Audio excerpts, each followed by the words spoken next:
ኢሬቻን ዝም ብሎ ምስጋና ነው ስለዚህ ሁላችን ጆይን እናድርግ የሚል ሰው ካለ የዋቀፈታን ሃይማኖት አያውቀውም ፕራክቲሱን ማዕቀም ህጉን ማዕቀም የኦሮሞ ሳይሆን የሸዋ አማራ ነው ኢሬቻ ኦሮሞ ቀምቶት ነው ያለው ኦሮሞም አልቀማው እውነት እሱ እንዳለውም አሁን ያልከን ያለ ኢሬቻ አማራ ባህል የአማራም ነው ቆይ ብሎ ሲና በረሃሙ ሲና በረሃ ሲና ተራራ የሚባሉት ሴና ነው ተብሎ ነው የሚታወቀው ኢሬቻ ሃይማኖታዊ በዓል ነው ሃይማኖታዊ ክብረ በዓል ነው የማን ብለህ ደግሞ ካልክ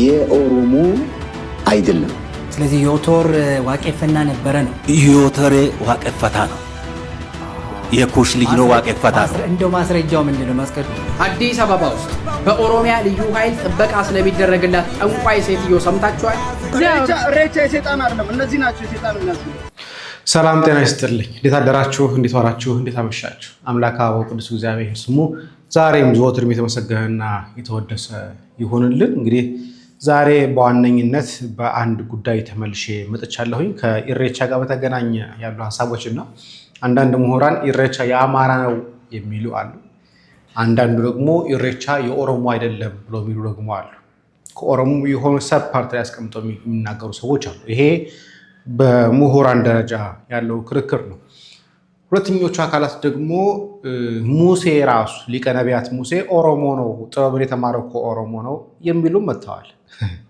እየሳቀን እናዳምጣለን ጥሩ ደግሞ ደስ ያለኝ ደግሞ በዋቄፈና እምነት መንግስት ሰማያት የለም ብለዋል ጥሩ ነው አለ ብላችሁ ታስቡ ነበር የሚገርምን ብለን እናያለን ስለዚህ እሱም በሰፊው የምንመለከተው ነው አንድ ጉዳይ ግን አንድ ሐሳብ እናንሳ ከአጥማቂያ ጋር ተገናኘ እንግዲህ ይሄን ሰሞን ሳቀርብላችሁ ነበር የግርማ ልጅም ሊቃ ጳጳሱን ጭምር እንደተሳደበ አሳይቻችሁ ነበር ታዲያ ትናንትና ማታ ላይ ይባስ ብሎ ደግሞ የካቶሊክን ቤተክርስቲያን ሊገዛ እንደሆነ ጽፏል ሰው ሲጮህበት ይሄንን ሐሳብ ለመሻር ወዲያውኑ ለማጥፋት ሞክሯል ያው ግን ከመረጃ ስለማይርቅ ይዘነዋል እሱን እንመለከታለን ከወንድማችን ዲያቆን ፋሲካውን ጀምር አዲስ ከሆናችሁ ሰብስክራይብ እና ላይክ ማድረጋችሁን አትርሱ ወደ ጉዳያችን በዋሽንግተን ዲሲ በቨርጂኒያ እና በሜሪላንድ ለምትኖሩ ኦርቶዶክሳውያን አስቸኳይ መልእክት አለ በዲኤምቪ ኤሪያ ለሚኖሩ ኦርቶዶክሳውያን ለመምህራን ለዘማሪዎች ለማህበራት ለሁሉም እንዲደርስ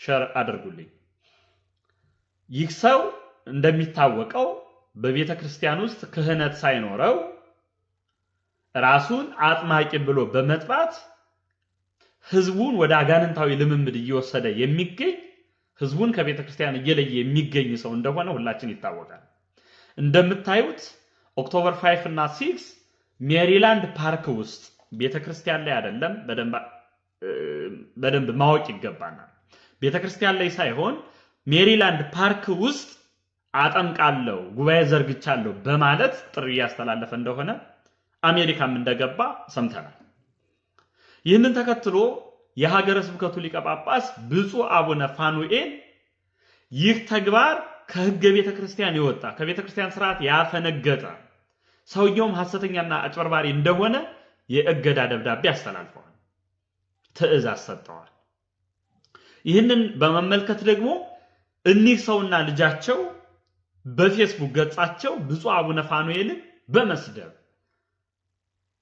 እንኳን ካንድ አባት እንኳን ካንድ ኦርቶዶክሳዊ ይቅርና ከማንም የማይጠበቅ የስድብ ቃል በብፁዕ አቡነ ፋኑኤል ላይ ያስተላለፉ ይገኛሉ ሁላችንም ከብፁዕ አባታችን አቡነ ፋኑኤል ጎን ልንቆም ይገባል በዲኤምቪና አካባቢው ያለን ኦርቶዶክሳውያን የዳላስ ኦርቶዶክሶች በሐሰተኛው አጥማቂ በጆቢራው ላይ የሰሩትን ገድል ያደረጉትን ነገር ዲኤምቪ ያለን ኦርቶዶክሳውያን ማድረግ አለብን እንዳንድ ልብ መካሪ እንዳንድ ቃል ተናጋሪ ሆነን የዚህን ሐሰተኛ አጭበርባሪ ሰው ስራ ልናስቆም ይገባል በዲኤምቪና አካባቢው የምትገኙ ኦርቶዶክሳውያን ይህንን ጉድ ሰምታችሁ ይሆን ትናንት ኦክቶበር 2 ማታ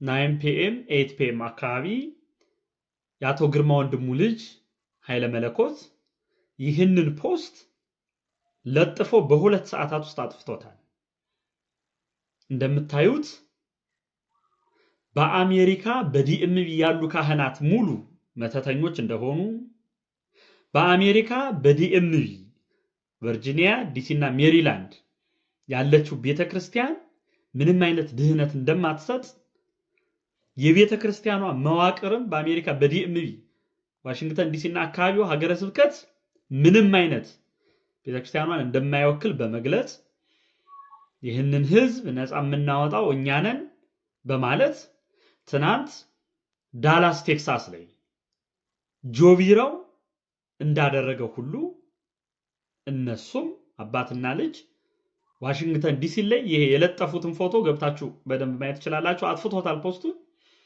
ሜሪላንድ የሚገኝ አንድ ቤተክርስቲያን እየገዛን ነው በማለት ለጥፈውት ነበር። ዲኤምቪ አካባቢ ያለን ኦርቶዶክሳውያን ቤተክርስቲያናችን ማስከበር አለብን። ቤተክርስቲያናችን ስትደፈር፣ ቤተክርስቲያናችን የሀገረ ስብከታችን ሊቀ ጳጳስ፣ በሀገረ ስብከታችን ውስጥ ያሉት ኦርቶዶክሳውያን ካህናት፣ ሊቃውንቱ፣ የሐዲሳት የብሉያት መምህራን፣ ያቋቋም፣ የድጓ፣ የዝማሬው፣ የቅዳሴው መምህራን ሙሉ መተተኞች ናቸው፣ ህዝብን ከእግዚአብሔር እየለዩ ነው እየተባለ በአደባባይ እስኪነገር ድረስ ዝም ብለን የምናይበት መንገድ አይኖርም። አሁንም በድጋሜ በዲኤምቪና አካባቢ ያላችሁ ካህናት፣ በዲኤምቪና አካባቢ ያላችሁ ሰንበት ትምህርት ቤቶች፣ ዘማሪያን፣ ወጣቶች ህብረት ያላችሁ ሁላችሁም እንዳንድ ልብ መካሪ፣ እንዳንድ ቃል ተናጋሪ በመሆን የዳላስ ቴክሳስ ኦርቶዶክሳውያን ያደረጉትን ተጋድሎ በማድረግ ቤተክርስቲያናችን ልንጠብቅ ያስፈልጋል። ጆሮ ያለው መስማትን ይስማ፣ እንንቃ። ይሄው መልእክቴ። እናመሰግናለን ወንድማችን ዲያቆን ፋሲካውን። በነገራችን ላይ ይሄንን ቦታ ፎቶን ከለጠፈ በኋላ እንደተባለው አጥፍቶታል። ነገር ግን ይሄ ቦታ ሴንት ጆሴፍ ካቴድራል ካቶሊክ ቸርች ነው። የካቶሊካውያን ቸርች አምጥቶ ነው እንግዲህ ነገ እዛ ቤት ላይ ሊቀድስ እንደሆነ እየተናገረ ያለው ይህ ሰው እንግዲህ የካቶሊካውያንን ቤት ነው ሊገዛው አስቦ ነው ወይ ከሆነ ችግር የለውም ይገዛዋል። ምክንያቱም ባለሀብቱ እንደሆነ እናውቃለን። ከምዕመናን የበሉት ብር ከዚህ በላይም ሊገዛ ስለሚችል ምንም ነገር ሊገዛ ስለሚችል የምናውቀው ነገር ነው። ነገር ግን እዚህ ላይ እንግዲህ የሚያጠምቁት ፓርክ ላይ ነው። ነገ ደግሞ እዚህ ውስጥ ገብተን እናጠምቃለን ሲሉ ደግሞ የምናይ ነው። ምክንያቱም ህዝቦቻቸው ከጥንቆላ ያልተናነሰ ተከታዮችን ጠንቋዮች ያልተናነሰ ተከታይ ስላላቸው የትም ቢገቡ ተከትሏቸው የሚገቡ ሰዎች ስለሆኑ ላንፈርድባቸው እንችላለን። ምክንያቱም እንደ አምላክ ጭምር የሚያዩቸው ሰዎች ስለሆኑ እነሱ ይሳሳታሉ ብሎ የሚያስቧቸው ስላሉ ቅዱሳን እንደፈለጉ ቢሳደቡ ትክክል ናቸው ብሎ የሚያስቡ ሰዎች ስለሆኑ አብሯቸው ገደል ለመግባት የተዘጋጁ ሰዎች ስለሆኑ ላይገርመን ይችላል። ነገር ግን ህሊና አእምሮ ላለው ሰው ግን ይህንን መልዕክት አስተላልፈናል። ከኢሬቻ ጋር በተገናኘ አንድ ጉዳይ እንደውም መሀል ላይ እናስገባ። አዲስ አበባ ውስጥ በኦሮሚያ ልዩ ኃይል ጥበቃ ስለሚደረግላት ጠንቋይ ሴትዮ ሰምታችኋል? ከሰሞኑ አዲስ አበባ ውስጥ ብዛት ያላቸው ህፃናት ይጠፋሉ፣ አይገኙም። ልብ ብላችሁ አስተውላችኋል? የሙሉ አዲስ አበባን እንተወውና ቦሌ አራብሳ ላይ ብቻ እንውሰዳችሁ። ከሰሞኑ ይህንን ወጣት ህፃን ልጅ ተመልክታችኋል ብዬ አስባለሁ። ይህ ህፃን ልጅ ብዙ ቲክቶከሮች መጥፋቱን ሲናገሩለት የነበረ ህፃን ልጅ ነው። ሰሞኑን ሞቶ ተገኝቷል። አራብሳ ወንዝ ዳር ተጥሎ ጥቁር ሻርፕ አንገቱ ለብሶ በግራ አንገቱ በኩል ተበስቶ የተወሰነ ደም አጠገቡ ተገኝቶ አንገቱ ተቀጭቶ እንደሞተ ተረጋግጦ እዛው ቦሌ አራብሳ ላይ 11 ህፃናቶች ጠፍተዋል። የአንዳቸውም ሬሳ አልተገኘም። ከዚህ ህፃኖች የአንዳቸው እዛው ቦሌ አራብሳ ላይ ደግሞ የምትመለከቱት ቤት ውስጥ የምትኖረው በኦሮሚያ ልዩ ኃይል ጥበቃ የሚደረግላት ጠንቋይ ነች። ቤቷ ዙሪያውን ጭምር የምትመለከቱት ግዛት የሚያክል ሰፈር የሚያክል ቦታ ወስዳ የምትኖረው አራብሳ መሃል ነው። ይኸው ከአራብሳ ኮንዶሚኒየሞች መሃል ነው የምትኖረው። ልብ ብላችሁ ተመልከቱት ቦታው። 11 ህፃን ልጆች ለግብር እየተባለ አንገታቸው ተቆልመሞ ሲሞት ወደዚህች ቤት መጠጋት የሚችል አንድም ሰው የለም። አንድም ሰው የአካባቢው ማህበረሰብ ይፈራል። ወደዚህ ቤት መጠጋት አይችልም። ይህንን በዋነኝነት እያስተባበረ ያለው ፋሲሊቴት እያደረገ ያለው ቦታውን ሁኔታውን እያመቻቸ ያለው ራሱ የአብይ አህመድ መንግስት ነው። የመንግስት ተባባሪነት ለእንደዚህ አይነት ባዕድ አምልኮ፣ የህብረተሰቡ ደግሞ ጥቂት አላዋቂነት ሲጨመርበት ደግሞ ህፃናትን ለጉዳት ይዳርጋል። ሰሞኑንም የኢሬቻ ባህልና ሌሎች ሃይማኖታዊ ባህሎችን ተመርኩዞ ሌሎች ህፃናትም ከዚህ አካባቢ ጠፍተው ሊሰወሩ እንደሚችል ግልጽ ነው። በመሆኑም የአካባቢው ማህበረሰብ ራሱን እንዲጠብቅ ከቻለ የአካባቢው ህብረተሰብም ሆነ የአዲስ አበባ ህዝብ ይሄንን ሲስተም መቃወም መቻል አለበት። ህፃናትን የሚያክሉ የነገ ሀገር ተረካቢዎች እንዲሁ እንደቀልድ በሰይጣናዊ አምልኮ አንገታቸው እየታረደ እንዴት እስከመቼ ያልቃሉ? እንደው ለነዳጅ መጨመር ሰልፍ ባይወጣ ለህፃናት ሞት እንዴት ሰልፍ አይወጣ?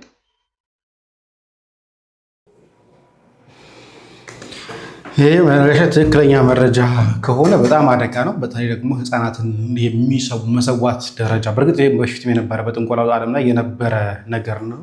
ነገር ግን በእኛ ዘመን ይሄ ነገር ባይደገም ጥሩ ነበር። ታዲያ ይሄን እንደዚህ ታሪኮች እየሰማን በአንጻሩ ልጅ ያሬድ ደግሞ ይመጣና ደግሞ ዶሮ በአዳም ልኮ እንደተለመደው በአዳም ልኮ የሚፈጸምበት ቦታ ነው። እንግዲህ ዶሮን ሊሰዋ መጣ ብሎ ራሱ ሲቃወመው የነበረውን የደቦ ፍርድ ራሱ ልጅ ያሬድ ሲቃወመው የነበረውን የደቦ ፍርድ ሲተገብረው ታያላችሁ። ኢሬቻ የሰይጣን አይደለም፣ እነዚህ ናቸው የሰይጣን የሚያስብሉት። እና ፖሊስ ይኸውላችሁ ስዕል እየሳልኩ ነበር እዚህ ኢሬቻ አርሰዲ ቦታ ላይ። ይሄ ሰውዬ ማለት ነው ከነ ዶሮ ይዞ ባህር ውስጥ ሊጥል ሲል ሆራ ላይ ማለት ነው። እነዚህ ናቸው ኢሬቻ ስም የሚያሰድቡት። ተራ ይሄና አንድ ልጅ ማብሮታል። ና ይሄ ማብሮታል።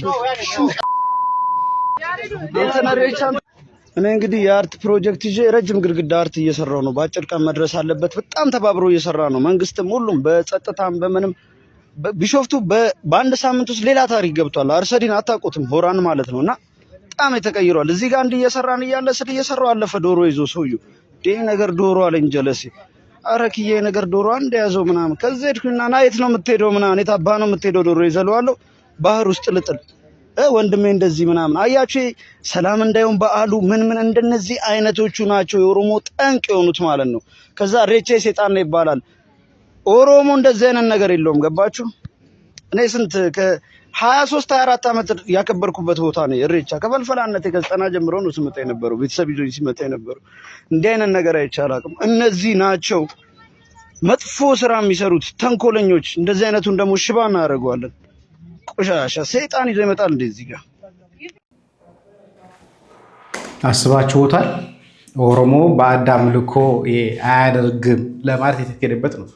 ከዚህ በፊት ዛፍ ሲቀቡ እንደነበር የምናውቀው ነገር ነው። አባት አስፈላጊ ከሆነ እሱን ማስረጃ እንኳን የሚያስፈልገው ባይሆንም አስፈላጊ ከሆነ ማቅረብ እንችላለን፣ ችግር የለውም።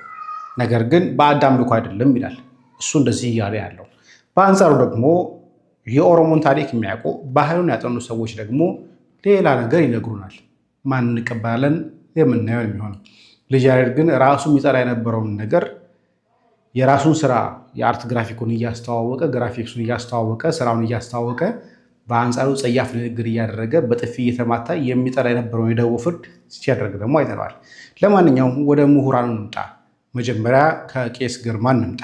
ኦሮሞ ጋር የቀረው አሁን ኢሬቻ የኦሮሞ ይባል እንጂ ባለፈው አቻሜለ ታምሩ የሚባል ታዋቂ ታሪክ ተመራማሪ የኦሮሞ ብቻ አይደለም። እሱ የተናገረው በፖለቲካ እንድምታው ነው።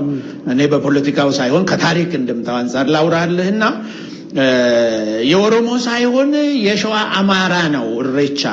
ኦሮሞ ቀምቶት ነው ያለ። ኦሮሞም አልቀማው።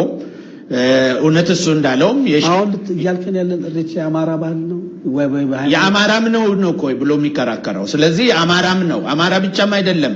ያኔ ኩሽ ልጆች የሆኑ ኢሬቻ ማለት እኮ የምስጋና በዓል ማለት ነው። የመከር በዓል በእስራኤላውያን 8 በዓላት አሉ። ከ8 በዓላት ውስጥ አንዱ የመከር በዓል ነው። የመከር መክተቻ በዓል ማለት የምስጋና ነው። መከር በሚሰበሰብበት ወቅት ላይ የመከሩ መጀመሪያ ከመቅመሳቸው በፊት ለእግዚአብሔር የምስጋና የበኩራት መከር የበኩራት የምስጋና ያመጣሉ። ለእግዚአብሔር መስዋዕት ያመጣሉ። ከዛ ይበላል፣ ይጠጣል፣ ያመሰግናሉ። ልክ እንደዛው የኢሬቻ በዓልም የመከር መክተቻ በዓል አይነት ምስጋና ሰዓት ነው፣ የምስጋና ጊዜ ነው። በዚህ አሁን ኢሬቻ በሚከበርበት አካባቢ በጥንት ኢትዮጵያ አዝመራዎች ሁሉ የሚደርሱበት ነው። እሸት እህሎች የሚደርሱበት፣ በቆሎ የሚደርስበት በታሪክ መጽሐፉ ላይ በሚያደርገው ቃለ መጠይቅም አንበብ አድርጌ ያለው ሆራ አርሰዲ ላይ የአማራ ማህበረሰብ የምስጋና ፕሮግራም በኦርቶዶክስ ሃይማኖታዊ ስርዓት ያደርግ የነበረበት ቦታና ታሪክ ነው። አሁን እንዳልከው ከኦሮሞ ማህበረሰብ ተወስዶበት ነው እንድምታ ያ ፖለቲካ ነገር ኦርቶዶክስ አሁን ነው የመጣው። አሁን ይሄ ታሪክ የነበረው ከዛም በፊት የነበረ ስርዓታቸው ነው። በኩሾች ስርዓት ውስጥ በኩሾች አምልኮ ስርዓት ውስጥ ለእግዚአብሔር ልክ እስራኤላውያን ራሱ እኮ ከኛ ነው የወሰዱት እያልኩ እኮ ነው። የመከር መክተቻ በዓል ምስጋና እና አብርሃም እና ይስሐቅ የወሰዱት እና ሙሴ የወሰዱት ከኛ ነው። ጥንትም የተላኩት ወደኛ ነው። አብርሃም ራሱ የተላከው እኮ ወደኛ ነው፣ ወደነ መልከጼዴቅ ነው። እኔ ወደማሳይ ህዝብ ሲለው ለአብርሃም ወደ ሰሜን አውሮፓ አይደለም የላከው፣ ወደ ኢትዮጵያ ወደ ጥንት ኢትዮጵያ ነው። ኢትዮጵያ ግዛት እንግዲህ ያሁኗን አታስብ። ያኔ ሱዳንም ጭምር ግብፅን እንኳን ጨምሮ የኛ እንደነበረ ታሪክ ያወሳል። 25ኛው የግብፅ ንጉስ የግብፅ ዳይነስቲ በትክክል እነሱም ይናገራሉ። ኢትዮጵያዊ ነበረ እና ፒያንኪ የገዛበት ጊዜ ፒያንኪ ኢትዮጵያዊ ነበር። እንደገና መጽሐፍ ቅዱስ ላይ የተጠቀሰው አንድ ንጉስ አለ። እሱም ራሱ ኢትዮጵያዊ ንጉስ ነበረ እና ተርሃቅ ነው የሚባለው። ተርሃቅና ፒያንኪ ኢትዮጵያውያን ነበሩ። የኢትዮጵያው ንጉስ ተርሃቅ ይላል መጽሐፍ ቅዱስ ላይ ራሱ ማለት ነው፣ እያንዳንዱ ሰው እጅ የሚገኝ። ስለዚህ ኢትዮጵያ እስከዛ ትገዛ ነበረ። ተርሃቅና ፒያንኪ ደግሞ ግብፅን ጭምር ይገዙ ነበረ እስከ መጨረስ፣ እስከ ባህሩ ጥግ ድረስ፣ እስከ ሜዲትራኒያን ባህር ድረስ፣ በዚህ በኩል እስከ ህንድ ባህር ድረስ ይመሩ ነበር። የኢትዮጵያ የቀድሞ ግዛት እንደዛ ነው። ተሻግሮም ራሱ የመን ውስጥም እስከዛ ሁሉ ይገዙ እንደነበረ ጥንት ታሪክ ያወሳል። አሁን እንግዲህ በፖለቲካ ብዛት የሰው ልጅ እየበዛ ሲሄድ፣ እየተጋጨ ሲሄድ፣ እየተጣላ ሲሄድ፣ እየተቆራረጠ ቋንቋውም ደግሞ እየተራራቀ ቋንቋውም እየሰፋ እየተቀያየረ ነው ሄደው። ለምሳሌ የኦሮሞ ቋንቋ ራሱ ወለጋ የሚነገርና ቦረና የሚነገር አንድ አይደለም። አሁን ነው ትንሽ ወደ መሃል እየመጣ ያለው እንጂ ወሎ ውስጥ የሚነገረውን ኦሮምኛ እኔ አሁን ድሮ በሰፈራ ጊዜኛ አካባቢ መጥተው ኦሮምኛ ነው የሚያወሩት፣ አንዳንድ ቃል እንጂ መስማት አንችልም። በጊዜ ብዛት ተተራርቋል ቋንቋው ራሱ ማለት ነው። ልክ እንደዚሁ ሌሎችም ቋንቋዎች እንትን እያሉ ቋንቋ ላይ ይመጣሉ።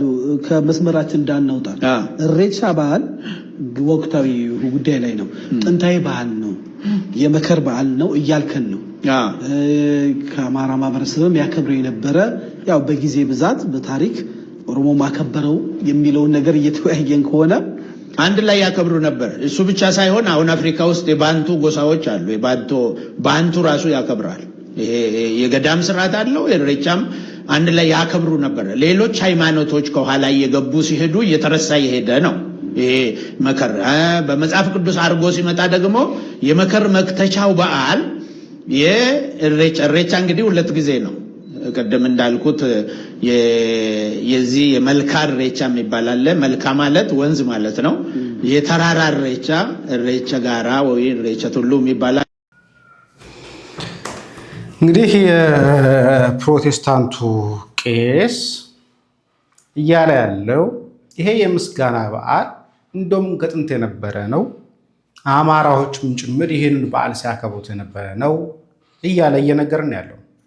እስቲ ደግሞ ሌላኛው ደግሞ ዶክተር በቀለ ደግሞ እንስማ። ኢሬቻን ዝም ብሎ ምስጋና ነው፣ ስለዚህ ሁላችን ጆይን እናድርግ የሚል ሰው ካለ የዋቀፈታን ሃይማኖት አያውቀውም፣ ፕራክቲሱንም አያውቅም፣ ህጉንም አያውቅም፣ ሰዎቹንም አያውቃቸውም። አሁንም በደንብ መስተካከል ያለበት ነገር ኢሬቻ ሃይማኖታዊ በዓል ነው፣ ሃይማኖታዊ ክብረ በዓል ነው። የማን ብለህ ደግሞ ካልክ የኦሮሞ አይደለም። ነገር ግን በደንብ ላስተካክለው፣ አሁንም የዋቄፈታ ኦሮሞ በዓል ነው። ኦሮሞ እኮ ኦርቶዶክስ አለ፣ ሙስሊም አለ፣ ፕሮቴስታንት አለ። የእነዚህ ሰዎች አይደለም። እነዚህማ ጌታን ኢየሱስ ክርስቶስን አብ ወልድ መንፈስ ቅዱስ ነው ብሎ ለአምላካቸው በተገለጠላቸው መሰረት እግዚአብሔር እያመለኩ ያሉ ሰዎች ምስጋና ሁሌ በቀን ስንት ጊዜ ምናልባትም በየጊዜው በየወራቱ በየወቅቶቹ በየቤተክርስቲያናቸው እግዚአብሔርን ያመሰግናሉ። የነሱ ምስጋና ያ ነው። ለዋቀ ፈታዎቹ ግን በሃይማኖቱ ድንጋጌ መሰረት በአመት 2 ጊዜ የሚያረጉት የምስጋና በዓል ለነሱ በራሳቸው ስርዓት በኩል ለዋቃቸው ለሚያመልኩት አምላክ ዋቃ ላሉት አምላክ ለጥቁሩ አምላክ ወይም ደግሞ ለምጡቅ አምላክ ምስጋና ያቀርባሉ። ምናልባት ታንክስ ጊቪንግ ነው የሚለውን ነገርም በደንብ እናስበው። ታንክስ ጊቪንግ ከየት ነው የመጣው? አሁን ፈረንጆች ያከብሩታል። እኔ አሜሪካን ሀገር ብዙ ጊዜ አጋጥሞኛል። በጣም ብዙ ቤትም ተጋብዣለሁ። ታንክስ ጊቪንግ በጣም የተለመደ በዓል ነው። መቼ ተጀመረ ብለህ ብታስብ በ1620 መቶ ክፍለ ዘመን በ1620 ዓመተ በፈረንጆቹ አቆጣጠር የእንግሊዞች ፕሩቲያንስ የሚባሉ ክርስቲያኖች ናቸው ወደ አሜሪካ ነገር ሲፈልሱ የደረሱት ክረምት ነው። በጣም ከባድ ክረምት ላይ ነው የደረሱት እና ብዙዎቻቸው በጣም ከብርዱ የተነሳ ሰርቫይቭ ማድረግ አልቻሉም። በጣም ብዙዎቹ እና በ1620 ገቡ። በጣም ብዙ ሰዎች ናቸው ያለፉት የሞቱት ህይወታቸውን ያጡት። ከዛ እነዚህ ኔቲቮቹ እነዚህ የመጡት መጤዎች ወይም ደግሞ ፒልግሪምስ የሚባሉት ሰዎች ወይም ደግሞ በዛ ከስደትም ግማሾች ስደትም ሸሽተው ነው ክርስቲያኖች ናቸው ባይዘው ስደትም ሸሽተው ነው የሄዱት እና እዛ መሬት ላይ ከደረሱ በኋላ እንግዶች ናቸው፣ ለሀገሩ እንግዳ ናቸው፣ ለአየሩ እንግዳ ናቸው እና እዛ በ1620 ደረሱ። ከዛ በኋላ እንዴት እርሻ እንደሚያርሱ፣ እንዴት ሰርባብ እንደሚያረጉ፣ እንዴት መኖር እንዳለባቸው ከኔቲቮቹ ተምረው ብዙዎቹ እርሻ ማረስ ጀመሩ እና በብዙ መከራ ሰርቫይቭ አደረጉ። በ1621 ልክ መከሩ ሲመጣ የመጀመሪያውን በዓል ሲያከብሩ እግዚአብሔርን ከዛ መከራ ከዛ በጣም ያሳለፉ መከራ ቀላል አይደለም።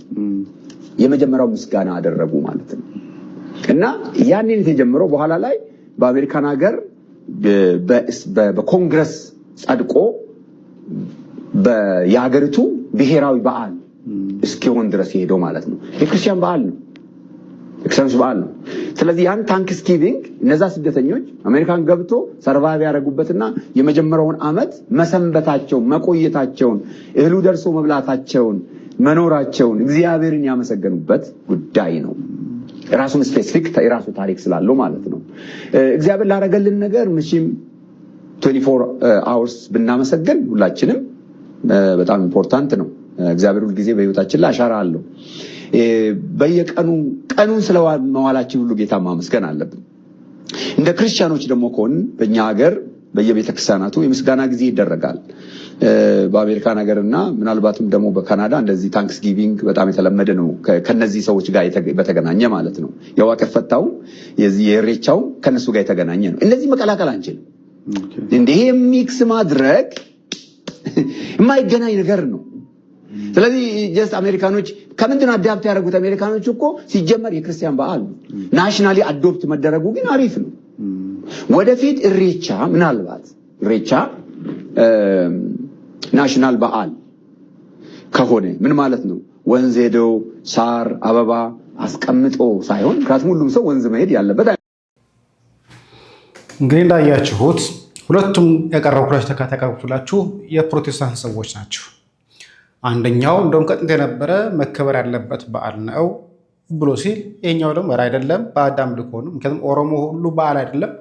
ኦሮሞ ሆኖ ማያከብር አለ፣ ኦሮሞ ሆኖ ሙስሊም አለ፣ ኦሮሞ ሆኖ ኦርቶዶክስ አለ። ስለዚህ እነኚህ በዓላት ላይ አይመለከተው ስፔሲፊካሊ የሆኑ አካላትን አስቀምጦ ስለዚህ ባዕድ አምልኮ ጋር የሚገናኝ እንደሆነ እና የእነሱ እምነት እንደሆነ ይናገራል። ሌላኛው ደግሞ ይነሳና ሙሴ እኮ ኦሮሞ ነው፣ ጥበብ የተማረው ከኦሮሞ ነው ይላል። እስቲ እንስማ።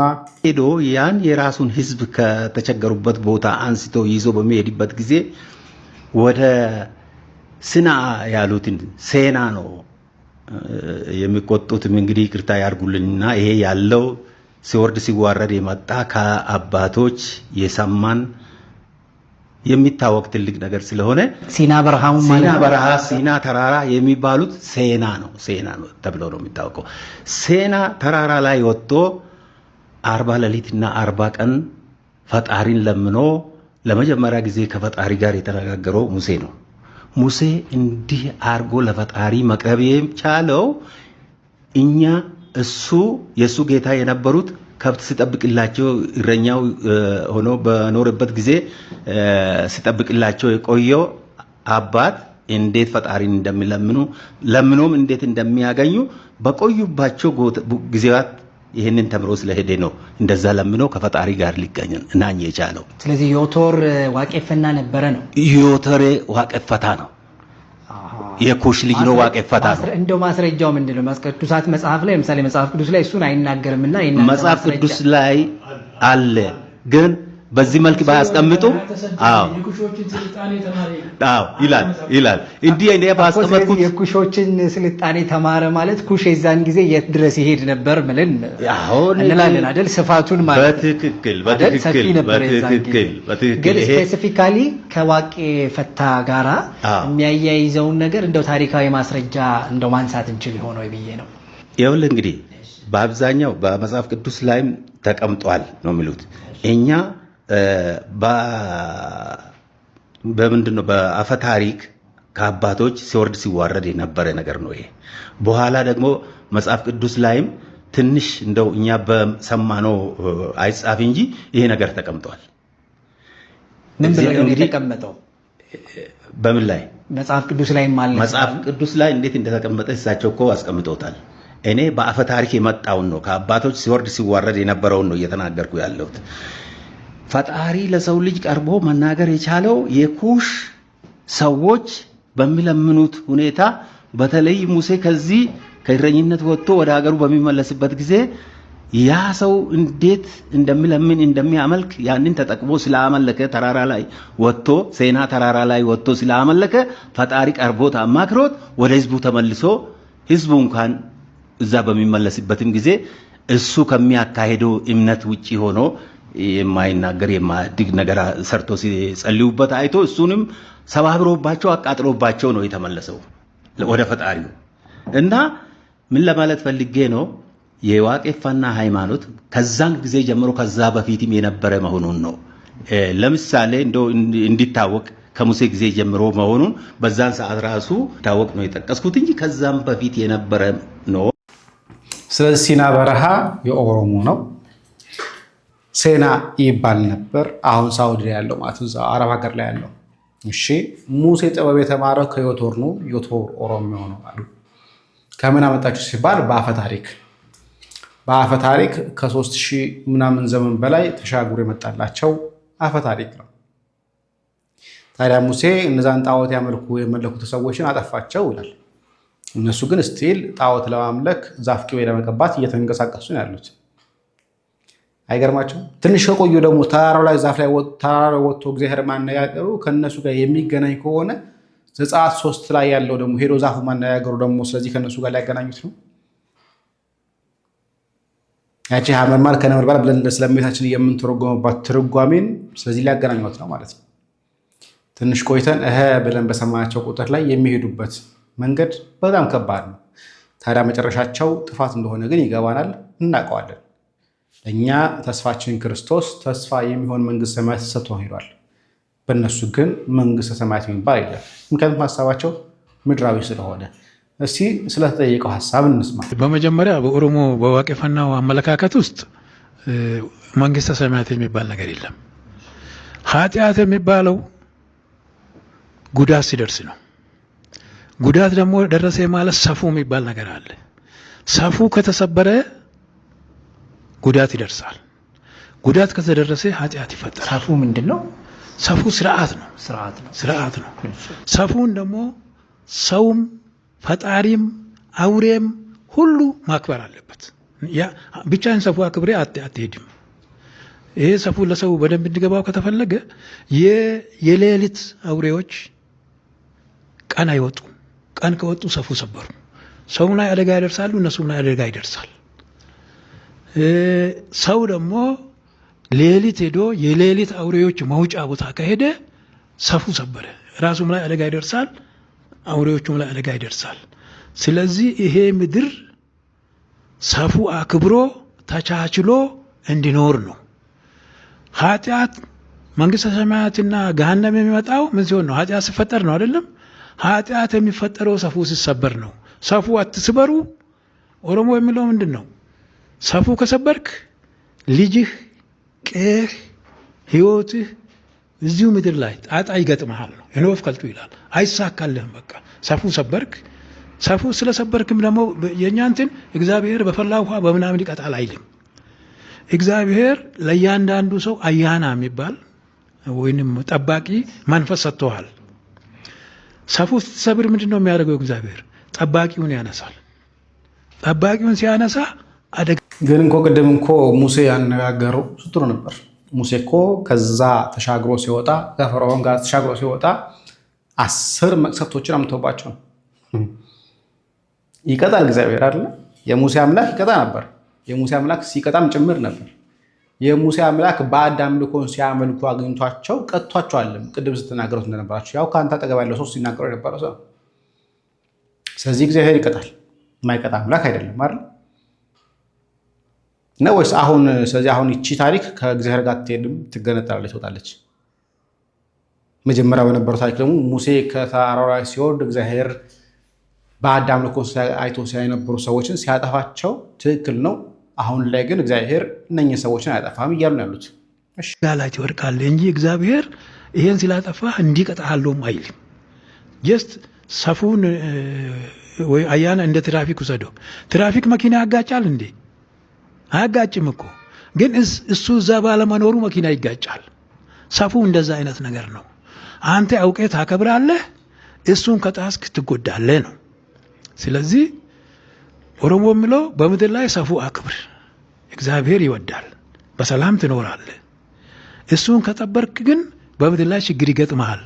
ነፍስህ ላይ ግን እግዚአብሔር ምን እንደሚያደርግ አናውቅም። የምድሩንም ብዙ አናውቅም። እዛ ምን አሳወቀኝ? የሚያደርገው ነገር አለው፣ ይከታተላል። ምን ይላል መሰለህ? ጾታን ከምድር እውነትን ከሰማይ ከእግዚአብሔር መደበቅ አይቻልም።